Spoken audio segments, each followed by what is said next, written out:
వైద్య పరిభాషలో operation success but patient died అంటే అర్థం రోగి మీద చేసిన శస్త్రచికిత్స విజయవంతమయ్యింది కానీ రోగి మాత్రం మృతి చెందాడు. సరిగ్గా ఇటువంటి మాటల్నే ఎకశక్యాలాడడానికి ఇప్పుడు జనం ఉపయోగించుకుంటున్నారు.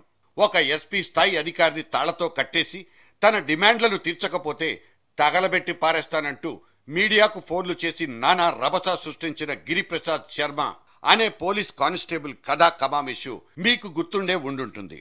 ఈ వ్యవహారంలో కొంచెం టేప్ రివైండ్ చేయాల్సిందే.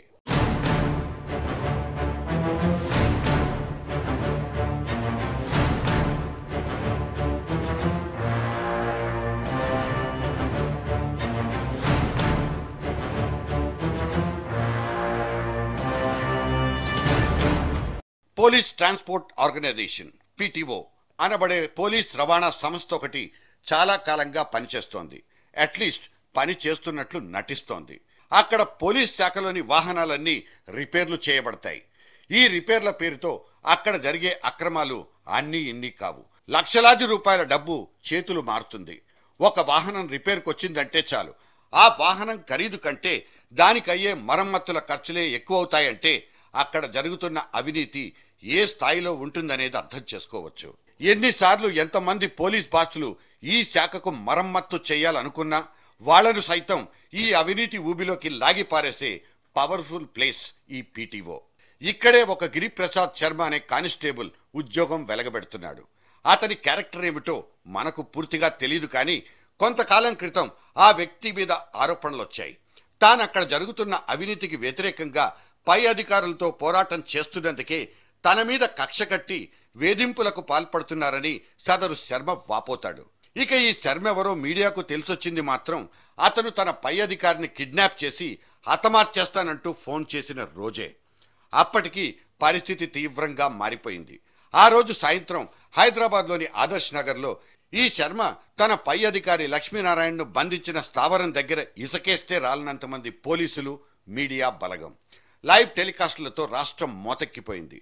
గిరిప్రసాద్ శర్మ తాను చెప్పినట్టుగా తాళ్లతో కట్టేసిన ఎస్పీ లక్ష్మీనారాయణను పెట్రోల్ పోసి తగలబెట్టేస్తాడా? లోపల ఏం జరుగుతోంది? ఒకవేళ అతని డిమాండ్లను ఒప్పుకున్నట్లయితే పరిస్థితి చక్కబడుతుందా? అసలు అతను తన సొంతానికి ఏం కోరుకుంటున్నాడు? తాను పనిచేసే వ్యవస్థలో జరుగుతున్న అవినీతి అక్రమాల్ని అడ్డుకోవాల్సిందిగా డిమాండ్ చేయడమే అతని నేరమవుతుందా?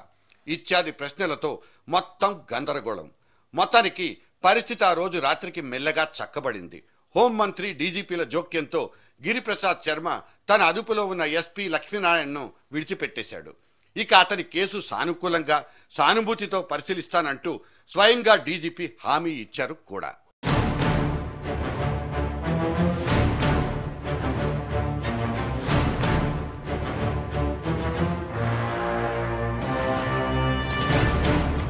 ఆ మరుసటి రోజు తన వెంటబడ్డ మీడియాకు నన్ను వదిలేయమంటూ చేతులెత్తి దండం పెట్టుకున్న శర్మ ఒక్కట్రెండు ఛానళ్లలో మాత్రం ముందుకొచ్చి వాళ్ళు అడిగిన ప్రశ్నలకు అతకని సమాధానాలు చెప్పి కనుమరుగైపోయాడు. ఈలోగా డీజీపీ మాత్రం అసలు ఈ శర్మ ఎవరు, అతని వృత్తాంతం ఏమిటి, అతను దోష లేక నిర్దోష అన్న వ్యవహారాల్ని విచారించాల్సిందిగా ఒక డీఐజీ స్థాయి అధికారిని ఆదేశించారు.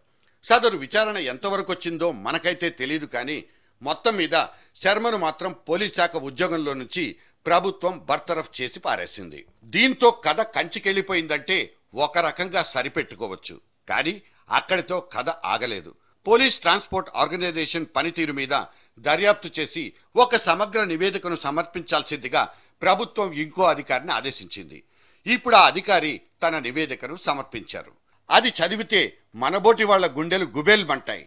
దాదాపు 32 సంవత్సరాలుగా ఆ సంస్థలో జరిగిన అక్రమాల్ని పరిశీలిస్తే అసలు ఈ సంస్థను నడపడం కంటే మూసేయడమే లాభదాయకమంటూ ఒక నిఖార్సైన నిజాన్ని సూటిగా, స్పష్టంగా కుండ బద్దలు కొట్టినట్లు ఆ నివేదిక వెల్లడించింది. సరే, వివరాల్లోకి వెళ్తే చాంతాళ్లల్లాల్సిందే. కుట్రలు, కుతంత్రాలు, చేతివాటాలు, చెయ్యి తిరిగిన అధికారుల అవినీతి బాగోతాలు, ఇలా అంతు పొంతులేని అక్రమాలకు అడ్రస్గా మారిన ఈ పోలీస్ ట్రాన్స్పోర్ట్ ఆర్గనైజేషన్ గురించి కొసమెరుపుగా ఆ నివేదిక ఒక మాట కూడా చెప్పింది.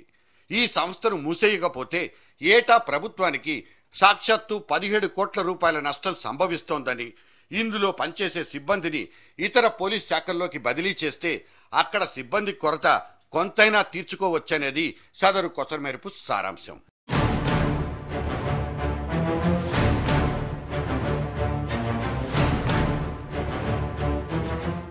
ఇక ఈ అవినీతి మీద నానాయాగి చేసి కిడ్నాప్ కు పాల్పడి తన పోలీస్ డ్యూటీ విధుల గీతను దాటిన గిరిప్రసాద్ శర్మ చేసింది రూల్ బుక్ ప్రకారం తప్పే అయినా సగటు పౌరుడిగా అతను వేలెత్తి చూపించిన నిజాల్ని పక్కకు పెట్టేసి ప్రభుత్వం అతన్ని బర్తరఫ్ చేయడం సమంజసమా? ఇది మనబోటి వాళ్ళకొచ్చే డౌట్. అయ్యో పాపం అంటూ జాలిపడి సరిపెట్టుకున్న ఇక్కడ ప్రభుత్వం చేసిన నిర్వాకం సంగతేంటి? ఈ శర్మ చెప్పిన నిజాల్నే దర్యాప్తు అధికారి కూడా తన నివేదికలో ఒప్పుకున్నట్లేగా. సదరు శాఖలో అవినీతి అక్రమాలు రాజ్యమేలుతున్నాయని, అసలు ఆ సంస్థనే మూసేయాలని సిఫార్సు చేసిన నివేదిక సారాంశాన్ని చూసిన తర్వాత మొదట చెప్పుకున్న operation success but patient died అనే మాటలే నిజమనిపిస్తున్నాయి. ఇంతకీ ఆ పేషెంట్ గిరిప్రసాద్ శర్మే అని వేరే చెప్పాల్సిన అవసరం ఉందంటారా?